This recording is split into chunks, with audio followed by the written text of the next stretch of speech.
네, 오늘 야고보서 같은 본문 말씀을 가지고 슬기로운 신앙생활이라는 제목으로 말씀을 전하도록 하겠습니다. 네, 우리가 신앙생활을 하는 가운데 우리가 늘 겪는 게 있습니다. 누구나 겪는 게 있습니다. 그것이 바로 뭐냐면은 바로 시험입니다. 시험이 있고 시험이 있습니다.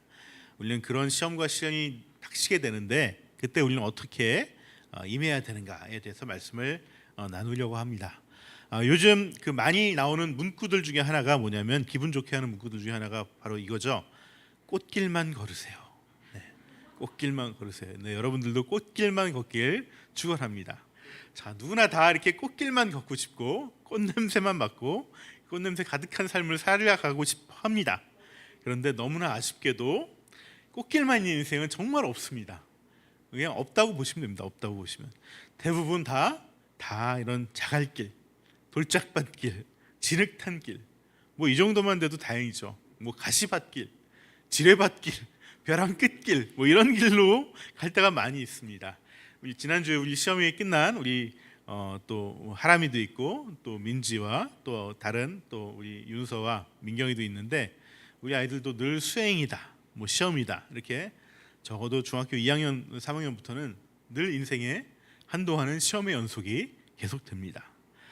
우리가 꽃길만 걸으세요라고 하는 말은 사실은 그렇게 살지 못하니까 그런 바람이로 우리가 하는 말이라고 생각하는 것을 우리가 알 수 있습니다. 네. 우리가 7월 달부터 야고보서 묵상하고 있는데, 야고보서는 그 시작을 이렇게 말씀하고 있습니다. 1절입니다. 하나님과 주 예수 그리스도 종인 야고보가 세계에 흩어져 사는 12지파에게 문안드립니다. 아까 제가 어린이 하는 학교에서도 말씀드렸죠. 이 12지파라는 것은 사실은 새 이스라엘을 말하는 것이에요. 구약의 이스라엘 12지파를 얘기하는 것이 아니라 새롭게 신약의 교회의 성도가 된 예수님의 사람들을, 제자들을 새 이스라엘 12지파라고 이렇게 말을 합니다. 그리고 흩어져 산다고 얘기를 하고 있습니다. 흩어져 산다. 이 흩어져라는 이 형용사가 이 헬라어로 뭐냐면 디아스포라라는 거예요. 디아스포라라는 말 많이 들어봤죠? 네, 디아스포라. 이 디아스포라는 그 디아스포라 유대인 이런 얘기도 하고, 요즘은 또 디아스포라 한국인도 얘기하고 이렇게 얘기를 하는데, 이 디아스포라 유대인은 뭐냐면 원래 이스라엘에 살고 있다가 그런 사람들인데 로마에 의해서 너무 이렇게 막 그 폭정을 하고 포갑을 하다 보니까 이렇게 자기 고국을 떠난 사람들, 그리고 또 기독교인, 그 예수님을 믿는 예수님의 교회의 또 성도들은 이 일반 유대인도 이렇게 억압을 받고 이 포갑을 받았는데, 거기 플러스 이 유대인들한테 또 포갑을 받았어요. 또 무시를 당하고 차별을 받았습니다. 왜? 자기들이 믿지 않는 예수님을 믿었다는 이유로. 그래서 이 사람들은 거기 플러스 또 어려움을 겪는 것이죠. 거기다 또 십수년 동안 기근이 찾아왔어요, 예루살렘에. 그래서 정말 먹을 게 너무나 없어서 정말 우리 서신서를 보면 빌립보 교인들이 막 정말 자기들도 어려운 가운데 막 연보돈을 모아서 바울 사도를 통해서 예루살렘 교회에 보내는 그런 아름다운 일들도 있었습니다. 그래서 많은 사람들이 예루살렘 교회에서 흩어져서 막 해외로도 나가고 다른 지역으로도 나가서 이렇게 살게 됐습니다. 그래서 이렇게 흩어져 있다는 것, 디아스포라라는 것, 이것이 뭡니까? 바로 내 의지와 내 바람과는 상관없이 어느 날 꽃길에서 돌짝밭길로 가게 된 사람들이죠. 가시밭길로 가게 된 사람들이죠. 그래서 당시 대부분의 교회 성도들은 삶의 이런 척박함 속에서 방황하고 또 흔들리고 심지어 신앙을 포기하는 사람들도 많이 있었어요. 너무나 안타까운 일이죠. 여러분, 오늘날 우리들은 어떻습니까? 우리들도 초대교회 당시만큼은 아니지만 그래도 우리는 풍족하면 또 풍족한 대로, 또 모자라면 또 모자란 대로 우리는 늘 경제적으로 쫓기며 살아갑니다. 또 경제적 이유뿐만이 아니죠. 또 여러 가지 인생의 난관들이나 고난들, 문제들 속에 살아갑니다. 또 아이들은 아이들 나름대로 또 그 나이에 맞는 여러 문제들이 있죠. 우리는 생애의 전 주기에 걸쳐서 그 주기마다 거기에 맞는 문제점들을 우리는 늘 안고 살아갈 수밖에 없어요. 그래서 오늘 2절 말씀처럼 우리는 여러 가지 시험에 처해 있다라고 얘기를 하고 있습니다. 야고보 사도는. 오늘 본문은 이러한 여러 가지 이런 시험 속에서, 그런 문제 속에서, 시련 속에서 우리에게 두 가지가 필요한데, 하나는 기뻐하는 태도이고요, 또 하나는 지혜를 구하는 행동이 필요하다라고 말씀을 하십니다. 이 두 가지를 같이 전하도록 하겠습니다. 먼저는 우리가 슬기로운 이런 신앙생활을 위해서는 시련에 맞서서 시련 안에서 기뻐해야 됩니다. 기뻐해야 됩니다. 여러분, 먼저 기뻐하는 태도에 말씀드리면은 우리 마음이, 야고보 사도는 우리가 시험에 처하게 되면은 먼저 우리의 마음을 살펴보라고 얘기하는 거예요. 우리의 마음을. 자, 우리의 마음을 살펴보는 거죠. 여러분, 이런 안 좋은 일이 생기고 시험이 생기고 어려운 일이 생겼을 때 여러분 마음은 어떠십니까? 네. 짜증나죠. 맞아요. 짜증나요. 우리의 마음은 솔직히 편하지 않아요. 불편해요. 어렵습니다. 난감하고 정말 도망쳐버리고 싶을 때가 한두 번이 아니에요. 네. 그런데 야고보 사도는 우리가 시험을 만날 때 도저히 우리가 할 수 없는 그 기뻐하라는 것을 하라는 것이에요. 네. 사실 이런 상태에서 기쁨의 감정을 갖는다는 것은 말이 안 됩니다. 사실. 예. 우리가 로봇도 아니고 이런 어려운 상황 가운데 어떻게 기쁨의 감정을 가질 수 있겠습니까? 어찌 보면 이런 감정은 사실 정상적인 감정이 아니에요. 예.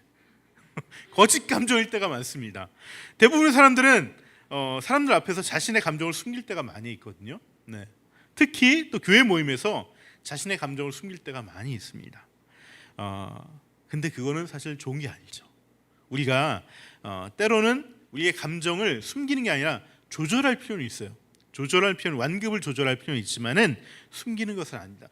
마음이 성숙하게 되면은 감정을 숨기는 것이 아니라 조절할 수 있고요, 잘 표현할 수 있습니다. 네. 하지만 대부분 성숙하지 못한 마음들은 이런 기뻐하라는 말씀을 율법적으로 받아들이고 기쁘지는 않지만 기뻐하는 척을 하는 것이죠. 예. 그게 숨길 때가 많다는 것입니다. 여러분, 공동체 안에서 마음을 숨기는 것은 서로가 서로에게 진솔하게 다가가는 게 아닙니다. 네. 상대에게 내가 거짓을 행하고 있는 거예요. 거짓을. 이것은 말씀이 원하는 것이 아니에요. 사실은 주님이 우리에게 요구하는 것은 마음의 성숙함이지 마음의 가면이 아니라는 거예요. 예, 숨기는 것은 시험을 이어가는데 아무런 도움이 되지 않습니다. 그래서 오늘 야고보 사도께서 시험을 만나거든 기뻐하라는 감정을 가지라는 것이 아니라요, 기쁨으로 생각하라고 말씀하시는 겁니다. 우리 저거 한번 저 PPT를 좀 보여주세요. 네. 많이 지나갔는데 쭉쭉쭉. 네. 이걸 영어 성경에서 뭐라고 얘기하냐면 Consider it pure joy라고 얘기합니다. 그 다음 페이지에 있을 것 같습니다. 그 다음. 네. 네. 자, 기쁨으로 생각하십시오. 예, 기쁨으로 생각하십시오. 그러니까 Consider it pure joy. 제가 이거를 찾아보니까 참 영어가 딸려서 제가 찾아보니까 예, consider를 이용한 오형식 문장이라고 그러더라고요. consider A, B 하면은 A to B, B 이렇게 되고요. A를 B로 여기라라는 거예요. A를 B로 생각하라, 고려하라라는 겁니다. 그러니까 it은 뭡니까? 이게 시험이죠, 시험. 시험을 pure joy, 온전한 기쁨으로, 충분한 기쁨으로 한번 생각해보고 여겨보라는 것입니다. 이것이 성경의 말씀입니다. 네. 그러니까 다시 말하면 뭔 얘기냐면 그 상황에서 감정적으로 반응하지 말고 이성적으로 판단하라는 거예요. 이성적으로. 하나님이 우리에게 정신 능력을 주셨는데요, 참 세분해서 주신 것이 참으로 놀랍고 은혜로운 거예요. 사실은 우리의 감정은요, 생각으로 또 대체될 수가 있어요. 또 우리의 생각은 감정으로 또 치환될 수도 있습니다.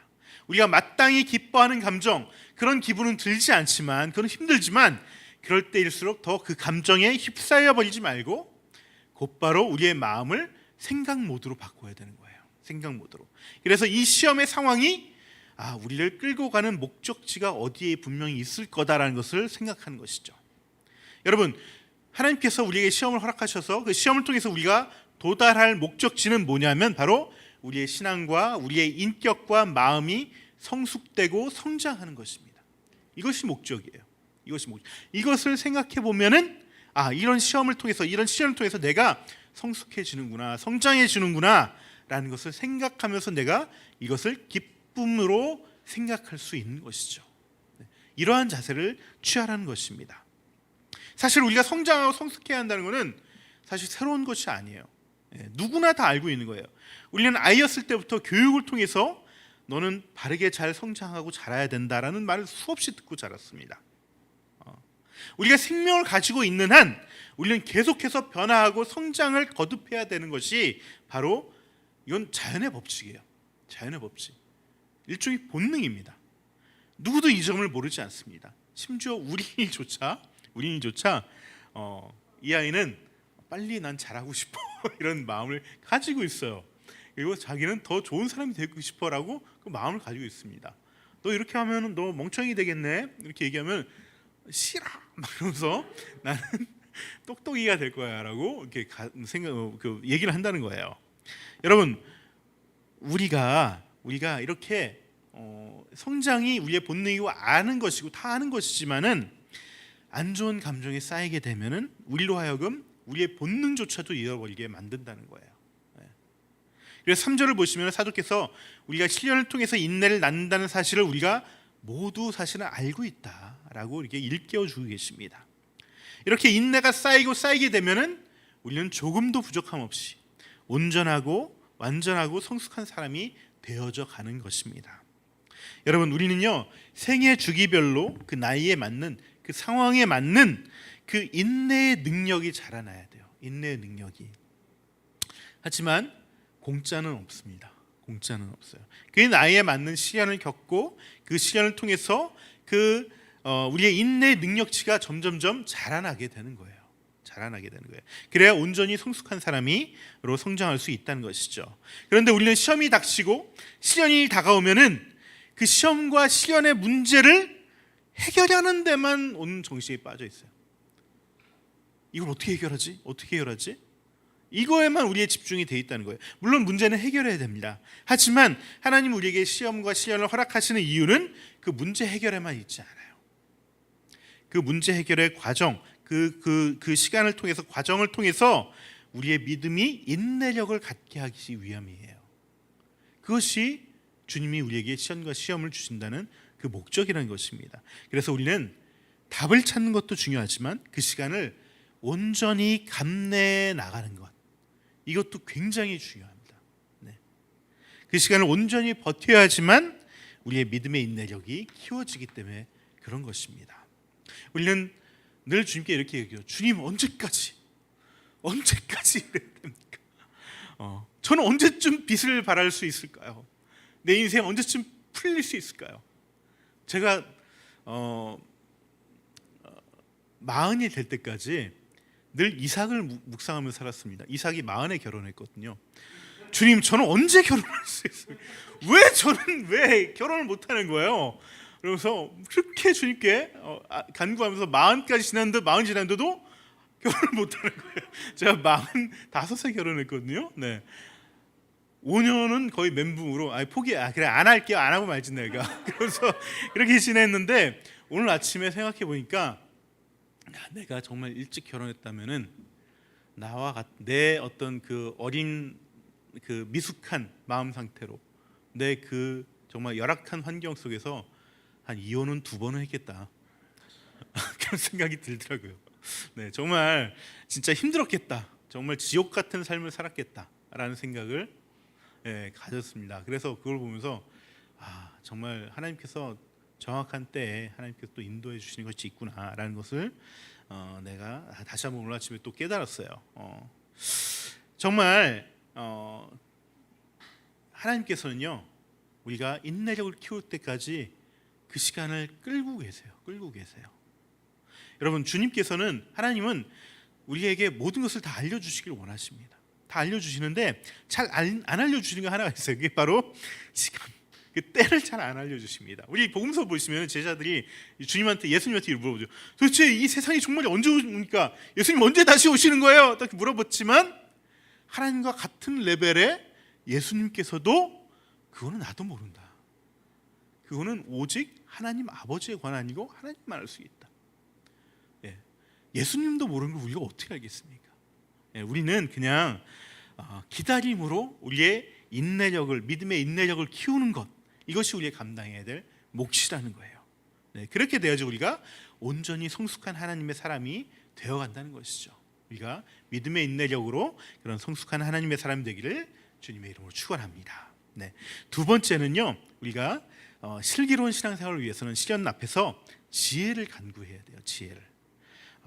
우리가 인내를 가져야 된다, 믿음의 인내력을 키워야 된다는 걸 우리가 알고 있는데, 사실 그 기다리는 게 쉽지가 않습니다. 쉽지가 않고 또 기다리고 지치고 무기력해지고 포기하게 되고 이런 경우들이 생기게 되죠. 그래서 우리는 기다리되 무조건 기다리는 것이 아닙니다.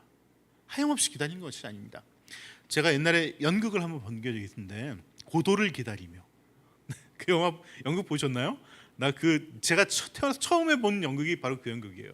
제가 고등학교 때 밴드 하면서 그 동네에 있는 소극장, 옛날 소극장이 좀 있었어요. 그래서 소극장에서 우리가 공연하려고 거기 갔었는데, 이미 그때 이제 계약을 하려고 갔었는데, 그때 이 연극을 하고 있었던 거예요. 그 연극을 누가 했었냐면 그 장나라 아버지.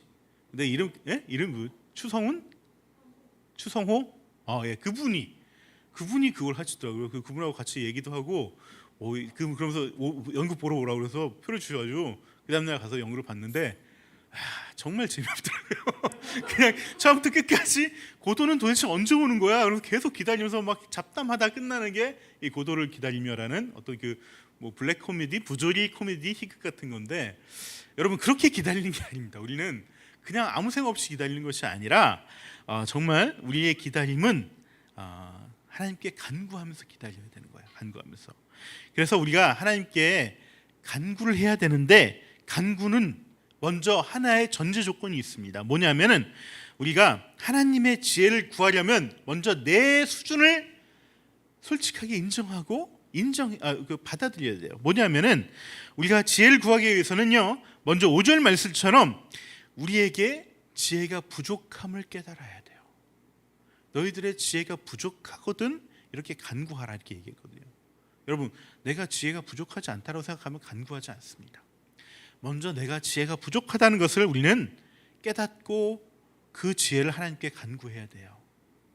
우리는 늘 시험이 닥칠 때 우리의 지혜 없음을 놓칠 때가 많이 있어요. 그래서 우리는 우리의 지혜 없고 지혜가 부족함을 먼저 보지 못하고 그 부족한 얼마 안 되는 지혜를 가지고 막 머리를 써서 어떻게 해결하려고 노력을 하는 것이죠. 그러다 보면 더 실수를 하게 되고 또 안 좋은 결과가 일어날 때가 많이 있습니다. 여러분, 잠언에서 늘 강조했던 것이 무엇입니까? 바로 내가 지혜 있다고 여기는 순간 그 사람은 지혜롭지 못하다는 것이에요. 네. 여러분, 그리스 사람들은 이 지혜를 굉장히 사랑했습니다. 헬라 사람들과. 그래서 철학이 발달했죠. 그래서 이 소크라테스가 정말 위대한 철학자가 된 이유 중에 하나는 그 사람이 지혜로운 사람이기 때문에 그렇게 위대한 철학자가 되었습니다. 근데 그 지혜롭다는 얘기가 어디서 나왔냐면은 어떤 사람이 델포이 신전에 가서 신한테 물어본 거예요. 소크라테스가 저렇게 이렇게 지혜롭다고 사람들이 그러는데 소크라테스보다 지혜로운 사람이 없습니까? 라고 신에게 물어본 것이죠. 근데 신에게 응답이 왔습니다. 어떻게 왔냐면 소크라테스보다 지혜로운 사람은 없다 라고 대답이 왔어요. 그래서 이 얘기를 소크라테스한테 전했더니 소크라테스가 우리 테스 형이 뭐라고 얘기했냐면 테스 형이 그건 말이 안 된다. 난 모르는 게 너무나 많은데 나를 왜 지혜롭다는지 모르겠다. 그래서 소크라테스 굉장히 고민하게 됩니다. 고민한 결과 끝에 내린 결론이 뭐냐면은 나는 신이 나에게 지혜롭다고 한 것은 내가 지혜롭지 못하고 내가 모르는 것이 많다는 것을 알고 있다는 것이 지혜롭다라고 나한테 얘기한 것이구나를 깨닫게 돼요. 그래서 소크라테스는 그때부터 계속 사람들을 찾아다닙니다. 지혜로운 사람들을 찾아다녀서 그 당시에 뭐 말빨개나 있고 좀 인지도 있고 이런 어떤 그 소피스트를 계속 찾아다니면서 철학자를 찾아다니면서 물어봅니다. 도대체 정의가 뭡니까? 사랑이 뭡니까? 계속 물어보죠. 근데 물어보면은 이제 그 사람이 어깨에 힘이 들어서 이런 겁니다. 딱 얘기하죠. 그러면 이렇게 생각하면 그게 아니지 않습니까? 그럼 그게 아니네. 또 물어보면 이게 질문식이에요. 질문으로 계속해서 답을 찾아가는데 이 지혜롭다고 여긴 사람이 처음에는 이게 정답이야라고 얘기했는데 소크라테스 계속 얘기하다 보면은 결국 내가 틀렸네를 고백하게 된다는 거예요. 그리고 소크라테스한테 물어봅니다. 그럼 그 답이 뭡니까? 그러면 소크라테스는 나도 모릅니다. 내가 알면 물어보겠습니까? 저는 지혜로운 사람이 아닙니다 라고 얘기하는 것이죠. 이게 사람들을 굉장히 불편하게 했어요. 나는 맞다고 생각하고 사람들이 했는데 소크라테스 물어보면 그 질문에 여지없이 다 깨져버리거든요.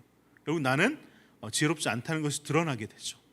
그래서 사람들이 모여서 소크라테스를 죽이기로 한 것이에요. 그래서 결국 소크라테스가 죽게 되었죠. 네. 여러분, 이것이 바로 사실 지혜자의 모습이라는 거예요. 그래서 소크라테스를 철학의 아버지, 지혜로운 사람이라고 얘기하는 것입니다. 여러분, 우리도 마찬가지예요. 우리도 이 소크라테스처럼, 테스 형처럼 지혜가 부족함을 알고 간구해야 돼요. 단 사람이 아니라 하나님 아버지에게 간구해야 되는 것이죠. 이것이 시험과 시련을 헤쳐가는 방법이라는 것입니다. 이렇게 주님께 지혜를 간구하면은 주님께서는 우리에게 뭐라고 하실까? 어떤 응답을 주실까? 어떻게 우리에게 해결해 주실까? 어떤 지혜를 주실까?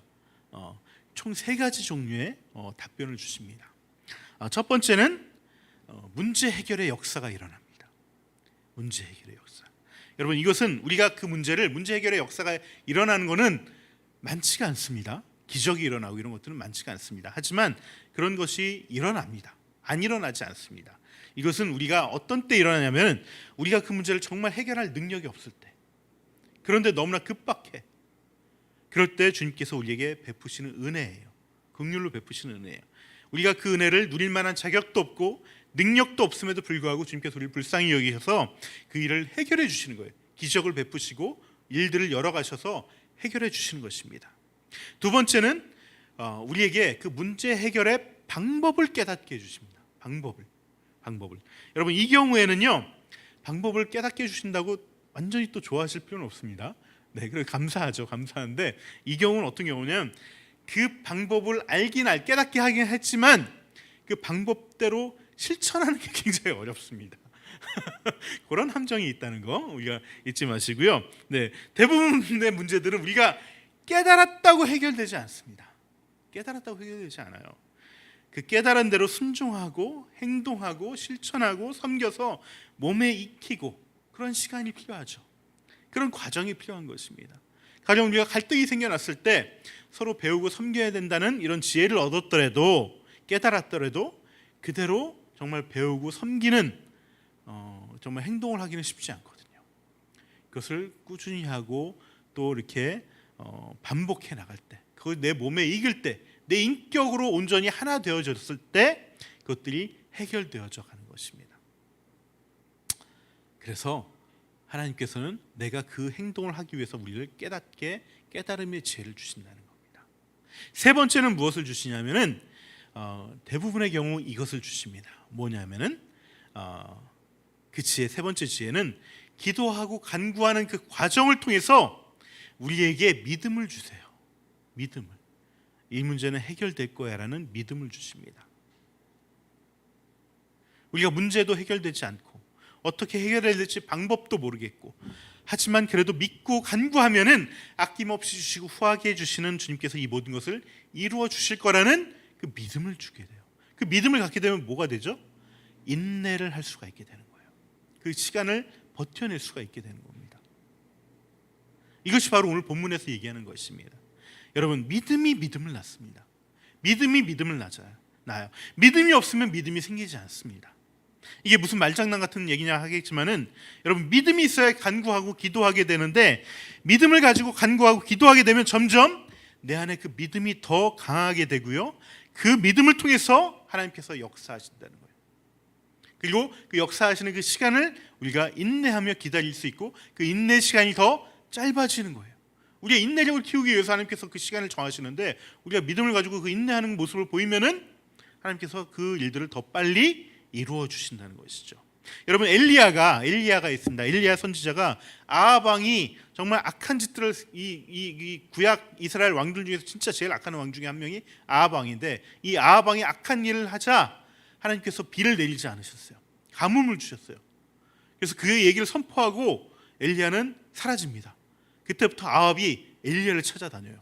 너가 그 얘기 해가지고 지금 비가 안 온다고 찾아다닙니다. 그래서 결국 만나서 당신이 그 얘기 했으니까 당신이 비를 내리게 해달라고 얘기합니다. 그때 엘리야가 기도를 합니다. 기도를 합니다. 그래서 막 기도를 하죠. 하나님 비를 내리게 해달라고. 한참 기도한 다음에 딱 보니까 여전히 햇볕은 쨍쨍 모래알은 반짝. 네. 그런 상황이. 그때 다시 또 기도합니다. 기도하자 또 열심히 기도하니까 저기 멀리서 손바닥만한 구름이 나타났습니다. 그때 또 다시 기도하는, 또 막 기도하자 그 먹구름이 막 몰려오면서 막 비가 막 쏟아지기 시작한 것이죠. 여러분, 엘리야도 우리와 똑같은 성정을 가진 사람이라고 히브리서는 얘기합니다. 하지만 그는 믿음으로 간구했던 거예요. 보이지 않지만, 비 한 방울 올 것 같지 않지만은 그것을 믿음으로 계속 간구하고 간구할 때마다 더 강한 믿음이 생기고, 그 강한 믿음이 결국 비가 내리게 하는 역사가 일어나게 됐다는 것입니다. 여러분, 작은 믿음이라도 주님께 간구하고 기도하기 시작하면은 그 기도를 통해서 믿음의 지혜를 주시고요, 그 믿음이 더욱더 기도하게 하시고, 그 믿음의 확신이 우리로 하여금, 하나님으로 하여금 우리에게 하나님의 역사하심을 일어나게 한다는 것입니다. 여러분, 이것이 바로 믿음의 선순환이에요. 믿음의 선순환. 우리는 믿음이 있어야 됩니다. 이와 반대로 믿음이 없으면요, 더 기도하지 않게 됩니다. 그리고 기도해도 힘이 없어요. 점점점. 이게 뭐 기도는 하지만 그래도 뭐 형식상 하는 것 같기도 하고, 뭐 되겠어, 뭐 그런 되겠어란 말이나 마음을 노골적으로 표현하진 않지만, 마음 한구석에, 우리 무의식 속에는 이거 안 될 거야, 이런 마음들이 있어요. 이런 마음들이. 여러분, 이 기도는 이루어지지 않습니다. 이런 믿음 없는 기도를 오늘 본문 8절에서 뭐라고 하냐면 두 마음을 품고 하는 기도다라고 얘기하는 것이죠. 믿음과 의심의 기도, 마음을 같이 품고 하는 것이죠. 이렇게 이런 기도를 하는 사람은 하나님께로부터 아무것도 얻을 것을 기대하지 말라고 하나님께서 얘기하십니다. 조금 더 의심하지 않고 믿고 구해야 됩니다. 이것이 바로 지혜를 구하는 자가 받게 될 믿음의 은사, 믿음의 은혜입니다. 이런 믿음의 기도를 드릴 때 우리는 아끼지 않고 후하게 해주시는 그 하나님의 손길을 경험할 수 있게 됩니다. 여러분, 이번 주부터 어머니들 기도가 시작됩니다. 우리 자녀들을 위해서 함께 어머니들이 모여서 함께 기도합니다. 정말 여러분, 아이들 문제처럼 우리에게 무기력을 가져다 주는 것이 없습니다. 도대체 어떻게 될지 모르겠습니다. 참, 이걸 언제까지 기다려야 되는지. 얘들아, 우리 엄마들의 마음은 그렇단다. 네, 그렇습니다. 나도 내 마음대로 되지 않는데 아이들이 내 마음처럼 되겠습니까? 네. 아이들은 기도로 키워야 됩니다. 내 지혜로 하는 것이 아니라 하나님께 간구할 때 자녀들의 길이 열리고 문제가 해결됩니다. 여러분, 또 우리 민지나 우리 민경이, 또 윤서, 우리 또 부모님이 또 신앙이 없기 때문에 기도를 하지 않는다고 서운해하지 말고, 우리 목사님과 전도사님이 또 기도합니다. 그러니까 우리가 기도할 때 또 역사가 일어날 줄 믿고 기도하는 저희들 되면 좋겠습니다. 여러분들도 마찬가지. 우리 아이들도, 우리 청소년 아이들도 하나님께 믿음으로 구해야 돼요. 믿음으로. 그럴 때 하나님의 역사하심을 경험하게 됩니다. 여러분, 우리가 승리를, 하나님이 인도하심을 체험하게 될 때 우리의 믿음이 더 강하게 돼요. 믿고 기도하다 보면 그 일어나고, 그것을 일어나는 걸 보면은 내가 더 믿음이 강해지고, 또 그 다음엔 더 강하게 기도하게 되고, 더 큰 걸 기도하게 되고, 그렇게 하나하나씩 하나님께서 여러분들에게 준비한 그 축복들이 너무나 많습니다. 이것들을 하나님께서 풀어주기를 기다리고 계세요. 여러분들 믿음으로 기도할 때 그 축복의 보따리들을 다 받을 수 있을 것입니다. 다들 하나님이 주신 그 축복의 보따리를 산타 할아버지처럼 늘 메고 다니는 그런 여러분들 되기를 축원합니다. 네, 결론입니다. 네, 말씀 맺겠습니다. 여러분, 그러므로 우리는 이런 시험이 닥쳐올 때 슬기롭게 대처해야 되는데, 우리가 시험과 시련과 고난과 문제가 발생할 때 먼저 인내하며 때를 기다려야 되는 것입니다. 그때 하나님은 우리의 신앙을 온전하게, 우리의 인격을 온전하게 만들어가게 되고 주님의 거룩한 자녀로 세워져 가게 됩니다. 그리고 주님께 지혜를 구하며 기도와 간구를 게을리하지 말아야 됩니다.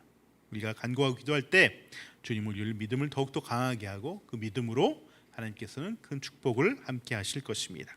그렇게 하나님을 경험하고 복된 하늘을 경험하는 우리 하늘 닮은 교회 되기를 축원합니다. 우리 같이 찬양하시고요.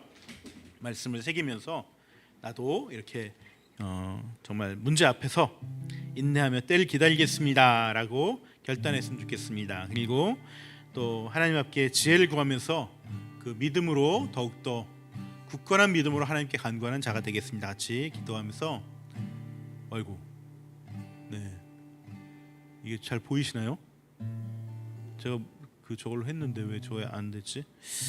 네, 1절만 같이 찬양하겠습니다. 세상의 유혹 시험이 내게 몰려올 때에 나의 힘으론 그것들 모두 이길 수 없네. 거대한 폭풍 가운데 위축된 나의 영혼 어찌할 바를 몰라 헤매이고 있을 때 우리 한 번 더 세상의 유혹 시험이 내게 몰려올 때에 나의 힘으론 그것들 모두 이길 수 없네. 거대한 폭풍 가운데 위축된 나의 영혼 어찌할 바를 몰라 헤매이고 있을 때 주를 찬양 손을 들고 찬양 전쟁은 나에게 속한 것 아니니 주를 찬양 손을 들고 찬양 전쟁은 하나님께 속한 건 것이니 주를 찬양 손을 들고 찬양 전쟁은 나에게 속한 것 아니니 주를 찬양 손을 들고 찬양 전쟁은 하나님께 속한 것이니 아멘. 기도하시겠습니다. 아버지 감사합니다. 저희들 삶 가운데 닥쳐오는 여러 가지 우리가 원치 않고 뜻하지 않은 것들 그 상황과 그 시험과 시련들이 있습니다. 또 살아가다 보면 또 성장하다 보면 그 나이에 맞게 그 삶의 언저리에서 꼭 경험할 수밖에 없는 그런 문제점들이 있습니다. 하지만 그 상황 속에서 그 문제를 해결을 앞에서 그 해결에만 집중하는 것이 아니라 주님의 때를 온전히 기다릴 수 있는 그런 겸손한 마음을 저희들 갖길 원합니다. 그 속에서 저희들 인내함으로 우리의 인격과 신앙이 성장하고 성숙되어지길 원합니다. 그런 주님의 뜻을 우리가 온전히 받아들이고 주님께 때를 묻고 주님께 때를 구하는 것이 아니라 온전히 그 시기를 인내하며 기다리는 복된 저희들 되길 원합니다. 또한 그 시기를 무작정 기다리는 것이 아니라 저희들 주님께 지혜로 구하면서 기다리길 원합니다. 저희들이 지혜 없음을 알게 하시고 먼저 저희들을 돌아보게 하시고 그래서 주님께 기도하고 지혜를 구할 수밖에 없음을 저희들 스스로 고백하게 하고 주님께 간구하며 주님이 주신 지혜를 얻길 원합니다. 그때 저희들에게 주님께서 믿음의 지혜를 주실 것입니다. 그 믿음의 지혜를 통해서 저희들 그 인내를 더욱더 잘 할 수 있도록 그 인내 시간들을 앞당길 수 있도록 그러한 복된 그런 지혜를 얻길 원합니다. 주님 저희들에게 그 믿음의 지혜를 더하셔서 의심이 아니라 믿음으로 두 마음이 아니라 한 마음으로 주님께 구하며 나가는 우리 하늘 닮은 교회 될 수 있도록 역사하여 주시옵소서. 이제는 예수 그리스도의 은혜와 하나님 아버지의 사랑과 성령 하나님의 교통 감화 감동하심이 우리로 하여금 주님이 허락하신 그 시험과 시련 앞에서 인생의 문제들 앞에서 그 상황 속에서 먼저 주님의 때를 기다리며 우리를 성장시키길 원하는 우리 하늘 닮은 교회의 모든 성도들 그리고 주님의 지혜를 구하며 더욱더 믿음의 간구를 하길 원하는 하늘 닮은 교회의 성도들 그 머리 위에 그 가정과 직장과 기업과 학교 위에 지금부터 영원토록 함께 있을지어다. 아멘.